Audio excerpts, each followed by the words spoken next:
রাতে বাচ্চারা কান্না করলে মাথায় হাত রেখে একটি আয়াত 7 বার পড়ুন, আল্লাহ পাক রব্বুল আলামিন ওই বাচ্চাকে সুস্থ করে দিবেন, বাচ্চার কান্নাকাটি করবে না। বর্তমানে ম্যাক্সিমাম জায়গায় সমস্যা হচ্ছে যে রাতে বাচ্চারা কান্নাকাটি করে, অনেক বাচ্চারা অসুস্থ হয়ে যায়, আস্তে আস্তে কোনো খাবার খায় না, আস্তে আস্তে শুকিয়ে যায়। এরকম হয় কি হয় না? অনেক বাচ্চাদের এরকম হয়। এটা জিনের সমস্যার কারণে হয়, অনেক সময় বদনজর করার কারণে হয়। বদনজর কিন্তু খুব ভয়ঙ্কর জিনিস। আপনার বাচ্চার ছবি ফেসবুকে দিবেন না। অনেকে আছে বাচ্চা হওয়ার সাথে সাথে ছবি ফেসবুকে দেয়, এতে কিন্তু বদনজর লেগে যেতে পারে। বদনজর কিন্তু সত্য, নবীজি সাল্লাল্লাহু আলাইহি ওয়াসাল্লাম জানিয়ে দিয়েছেন আল আইনু হাক্কুন, বদনজর সত্য।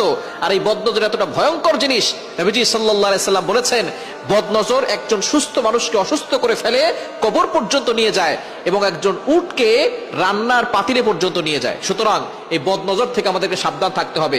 বাচ্চার ছবি ফেসবুকে দিবেন না। যে আসবে তাকে বাচ্চাকে দেখে বলবেন মাশাআল্লাহ বলেন, মাশাআল্লাহ বলেন। মাশাআল্লাহ যদি কেউ না বলে, বাচ্চা খুব সুন্দর হয়েছে, স্বাস্থ্য খুব ভালো, দেখবেন বদনজর লেগে যাবে আর বাচ্চা খাওয়া দাওয়া করবে না, বাচ্চার স্বাস্থ্য কমে যাবে, শুকিয়ে যাবে। সুতরাং এরকম যদি আপনি মা হয়ে আপনার সন্তানকে দেখতে না চান, তাহলে আপনি অবশ্যই আপনার বাচ্চাকে যে দেখতে আসবে তাকে মাশাআল্লাহ বলতে বলবেন।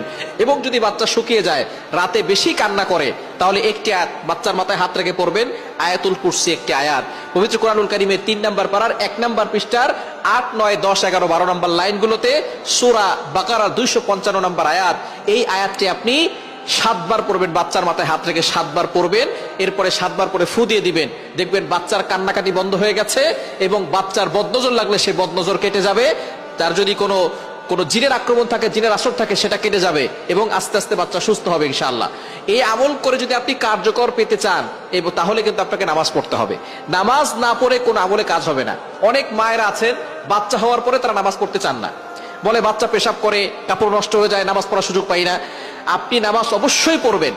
বাচ্চাকে কারো কাছে দিয়ে নামাজের সময় হলে আপনি একটা নামাজের জন্য আলাদা কাপড় রাখবেন। বাচ্চারা পেশাব করবেই, জামা কাপড় ভিজবেই।